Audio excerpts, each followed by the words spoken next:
Suppose somebody did a good deed completely and totally for the sake of Allah. Suppose you built a masjid. Suppose somebody memorized the Quran. Suppose somebody, mashallah, did something great, whatever it was. And his intention was sincere throughout. And he finished the good deed. And now somebody comes and says, mashallah, brother, you built that masjid. Mashallah, that was great. Or somebody finished memorizing the Quran. Mashallah, you became hafid. Mashallah, it was really great. You cannot help but feel a sense of happiness, a sense of joy. Somebody asked the Prophet ﷺ about this. He said, O Messenger of Allah, sometimes I do something good and then the people praise me. Meaning I didn't do it for them. I didn't do it for them. I did it for the sake of Allah. But then the people praise me. The Prophet ﷺ said, these praises, in Arabic, تِلْكَ عَاجِلَةُ بُشْرَى الْمُؤْمِنِ, these are the, if you like, preliminary blessings that Allah is giving the believer, and there's going to be more awaiting him in the next life. These are the heralds of the blessings. These are the callers of more blessings. The fact that society likes you once you've done a sincere deed is not insincerity. You didn't do it for their sake. The fact that you gain respect when you do something for the sake of Islam, if you didn't do it for that respect, this is a blessing Allah is giving you. Don't feel guilty about that. Now everybody knows his or her own intention. You know your intention. Did you do it so that the people praise you? Well, then you had better correct your intention. If you did it for the sake of Allah and then the people praise you, thank Allah, because that's overlooked and forgiven, and it is a sign that there's more blessings later on.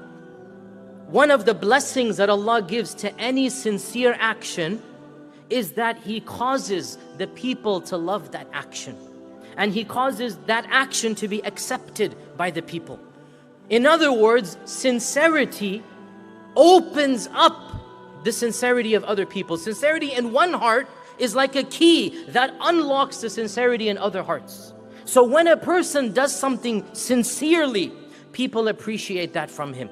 Whereas when another person does maybe even more than that insincerely, people don't appreciate that from him. So the fact that people appreciate what you're doing, not a problem, as long as you're doing it for the sake of Allah and you're not doing it for the people. Also realize that getting some worldly benefits for a religious deed is not the same as getting praise for a religious deed.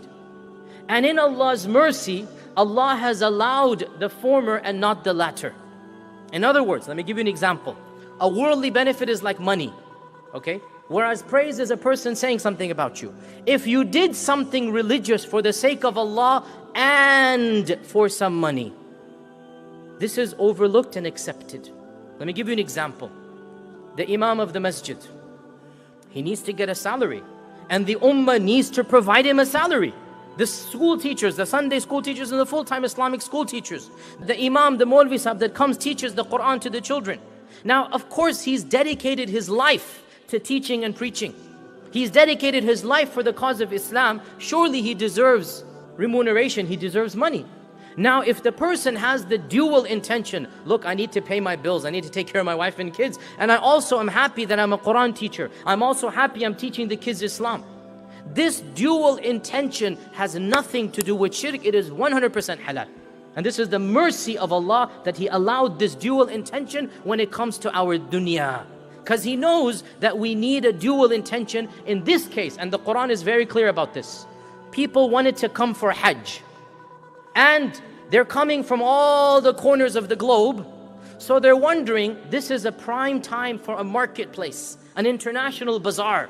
People are coming from China, from Tunisia, from Timbuktu, from Indonesia. They're all coming. And they're all together. What a beautiful time to have a bazaar. And by the way, Hajj has always been a bazaar as well. There are places in Mina to this day, in the plains of Mina, there are places where people from all corners of earth are selling their stuff over there. So the question came amongst the companions, am I allowed to go for Hajj and also take my business with me? I'm selling leather, I'm selling grain, I'm selling whatever I'm selling. Can I go for Hajj and also take my business? And there's no question that when you go as a businessman, you're also going and you want to gain some profit. And you're also going for Hajj. Allah revealed in the Quran a verse, لَيْسَ عَلَيْكُمْ جُنَاحٌ أن تبتغوا فضلا من ربكم. There is no sin on you for wanting some blessings from Allah, i.e. money through your business from the Hajj. There is no sin on you from wanting the blessings of Allah. Similarly, in our times, nobody would organize a Hajj caravan unless he made his profit off of that caravan. Isn't that true? There's a lot of effort involved in organizing a Hajj travel tours. Believe me, I've been involved in enough Hajj to know that it's such a headache. I don't ever plan to get involved with organizing a Hajj trip. That's how much of a headache it is. You spend 8 months just for those 1 week in Mecca and Medina. So people have to dedicate their whole lives to organizing Hajj groups. Surely they expect a profit. Is there a problem? No, there's not. Allah has allowed a dual intention for the dunya and for His sake. However, there's a caveat, there's a disclaimer. Your reward in this case will be proportional to the percentage of your sincerity to Allah.